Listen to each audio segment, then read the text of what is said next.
E aqui nós estamos na terceira e última parte, né, da aula sobre desenvolvimento econômico. E agora a ideia é falar um pouquinho sobre o Brasil, tá? O Brasil, ele faz parte do que nós consideramos os BRICS. Deixa eu pegar meu cursor aqui. BRICS é uma expressão criada por um economista americano,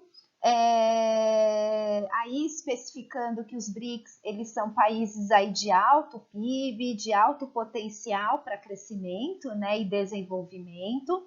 E aí ele nomeou, né, Brasil, Rússia, Índia e China, basicamente, tá? Então são os países, ainda não era a África do Sul. Aí posteriormente eles quiseram, a China, né, elegeu a África do Sul justamente para poder introduzir aí aos BRICS, justamente para poder aí dominar um pouco do continente africano, né? Então foi a própria China que acrescentou a África do Sul, apesar dela ainda estar bem, não tem um nível de produção até mesmo, por exemplo, como o Brasil, mas aí ela faz parte aí dentro dos BRICS. E o que isso significa? É importante esse grupo? É importante, todo ano se faz reunião para dizer quais são os próximos passos, né?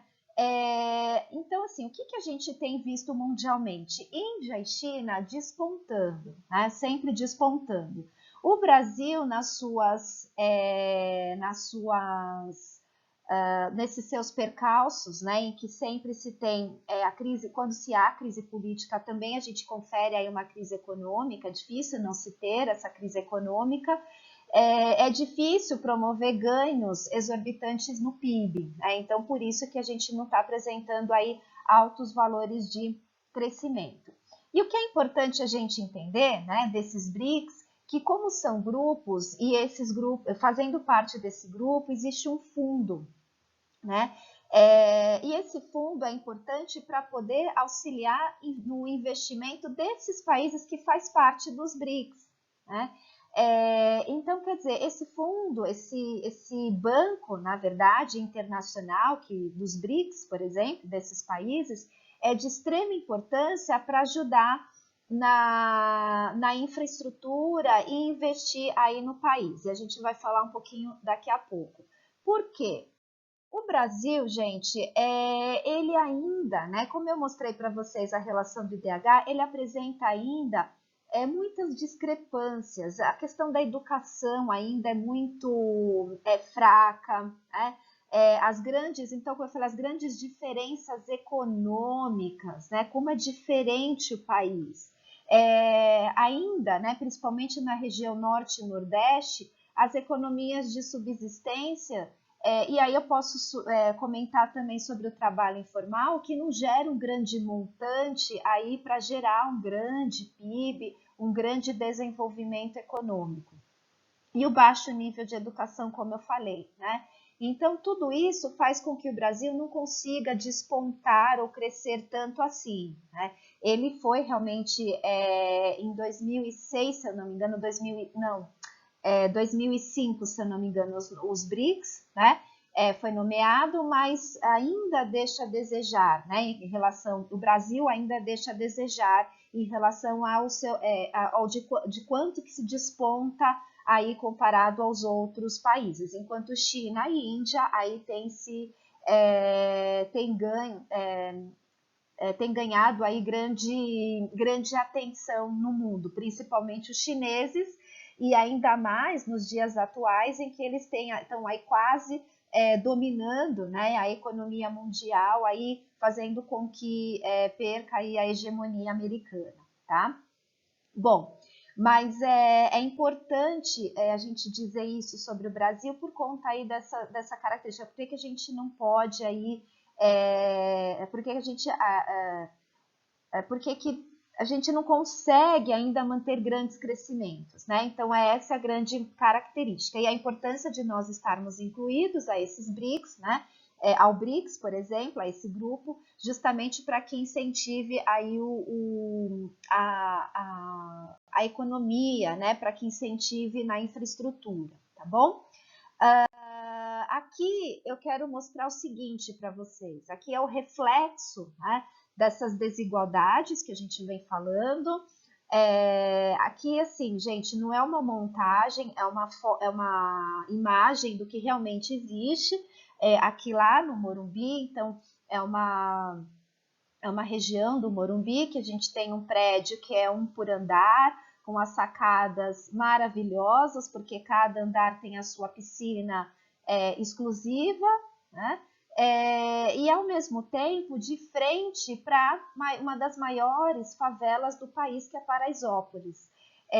Então, quer dizer, isso, né, essa imagem representa a disparidade, não só de renda, mas a disparidade em termos de educação, o quanto, né, que as pessoas que estão nesse prédio, né, morando aqui, tem mais chances de se ter uma boa educação, tem mais chances de se ter uma boa condição de saúde, mais renda, comparado, né, a um jovem, por exemplo, que nasceu na favela, né? Então, qual é a chance de despontar aí no mercado, por exemplo, conseguir altos salários e manter e melhorar de vida? É muito difícil, né? E aí eu deixo para finalizar essa última questão. Então, se o Brasil tem alto PIB, por que ele não apresenta um IDH muito elevado, né? Se ele tem realmente um PIB alto, por que ele não consegue reverter isso para a sociedade? Porque é o que nós comentamos, essa grande disparidade, né? Então, a gente tem ainda um grande problema de distribuição de renda e o quanto, né, se não é só a questão renda, mas a questão educação e, consequentemente, desculpa, a questão da saúde, né? Quanto que isso vai ser, quanta disparidade existe na população brasileira de maneira geral, vocês viram anteriormente, né? Lembrando que parte do que entra, né, de dinheiro no país, parte é utilizada para investimentos no próprio país e parte é destinada a pagamentos dos juros, né? Então, o Brasil teve uma época, né, que ele pediu dinheiro emprestado, Banco Mundial, enfim, para poder aí alavancar o seu crescimento, para alavancar aí a sua economia. No entanto, todo o dinheiro, né, ele custa caro, né, principalmente o Banco Mundial. Então, parte desse dinheiro que o Brasil tem é utilizado para pagar esses juros. Teve uma época, né, na verdade, aconteceu isso com a Argentina, né, então o presidente da Argentina, há um tempo atrás, acho que é mais ou menos há uns 5 anos atrás, o presidente da Argentina falou que ia dar um calote, né, no Banco Mundial, ou seja, ele ia pegar todo o dinheiro e não ia pagar esses juros, não ia pagar esses juros, né? E aí o que aconteceu? Falou, a Argentina vai dar o calote, enfim, né? Na verdade, o nosso governo, né, o governo que é mais populista, até de certa forma foi a favor na época, justamente por quê? Porque aí tem dinheiro para a gente investir, né, para o Brasil e não pagar as nossas contas, né, com o Banco Mundial. Só que qual é o problema quando isso acontece? Então, imagina vocês não têm dinheiro para comprar um carro, pede financiamento, vocês assinam um contrato de que vão pagar esse financiamento e para de pagar, né?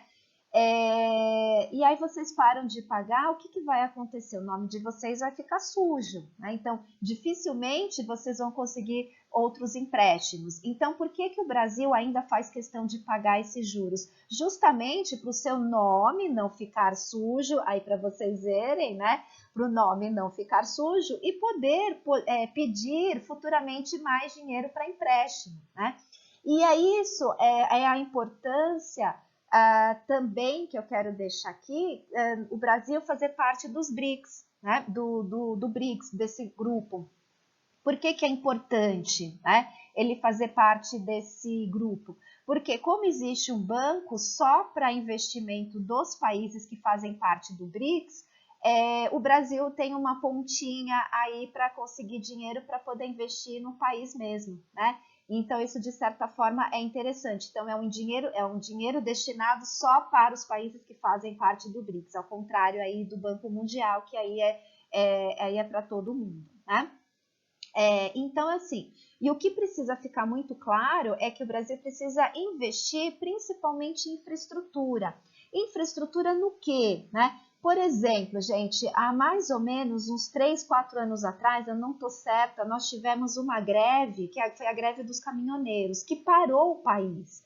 Então, nós conseguimos ter uma noção de quanto que os caminhoneiros são importantes. Agora, com a crise do Covid, os caminhoneiros também ameaçaram a parar, né? Se os caminhoneiros parassem, gente, aí sim que ia faltar alimento, aí sim ia ser pior aí do que está sendo nos dias atuais, né? Essa quarentena.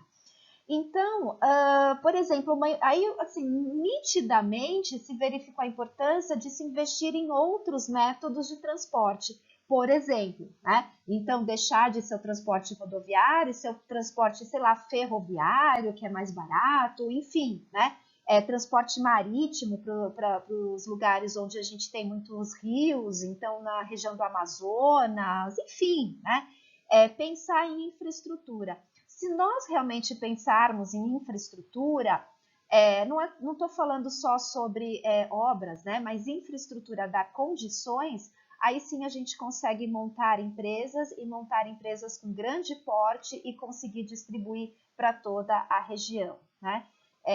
E é isso que precisa, né? Investir em infraestrutura para poder conseguir aí dar um gás no país. Acho que é basicamente isso que eu queria falar, tá bom? Gente, acabamos por aí a parte de desenvolvimento econômico. Não esqueçam de fazer o forms para vocês, para ir computar a presença, tá? E aí vamos dando continuidade ao curso, né? Daqui a pouquinho a gente faz a correção da provinha e aí vocês vão tendo aí uma ideia de como é que tá aí a disciplina, tá bom? Beijo, fiquem com Deus, juízo aí na quarentena. Beijinho, beijo, tchau, tchau.